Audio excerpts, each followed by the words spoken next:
Sur le papier, une résidence de qualité aux appartements confortables vendus sur plan.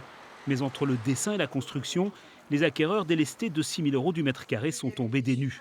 Comme Stéphanie, qui après avoir subi 2 ans de retard à la livraison, constate dès le premier jour un souci de lumière. Je veux allumer dans les toilettes, j'ai pas de lumière. Ben, vous savez ce qui s'est passé? Il n'y avait pas de lumière, il n'y avait pas de plafonnier. Et la réponse du conducteur de travaux, c'est que le plafonnier a travaillé plus vite que l'électricien. Donc l'électricien n'a pas eu le temps de sortir le plafonnier. Donc j'avais un interrupteur qui n'allumait rien. Toit poreux et fuite d'eau, erreurs flagrantes de conception, malfaçons et fissures, inondations dans le garage souterrain, la liste des problèmes est longue. Il n'y a rien qui a été pensé et il n'y a pas de conducteur de travaux qui dirige vraiment les choses. En fait, on a l'impression que Kaufmann a délégué aux entreprises et n'assure pas son rôle de promoteur, de surveillance. Moi, quand j'étais en cours de construction, j'avais un robinet extérieur, parce que j'ai la chance d'avoir un extérieur, qui était posé derrière une gouttière en fait.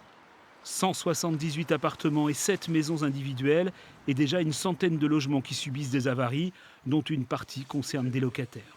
Là, on est dans le bâtiment H, il n'y a que des logements sociaux ici. On a eu des soucis d'infiltration d'eau.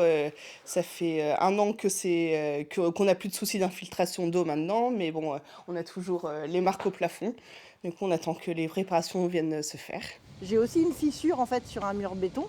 Le temps passe et les réunions se sont enchaînées avec le promoteur, sans résultat. Les habitants se sont constitués en association, déjà 70 membres, pour tenter de se faire entendre. Mais le dialogue avec le promoteur est devenu monologue et l'attente perdure.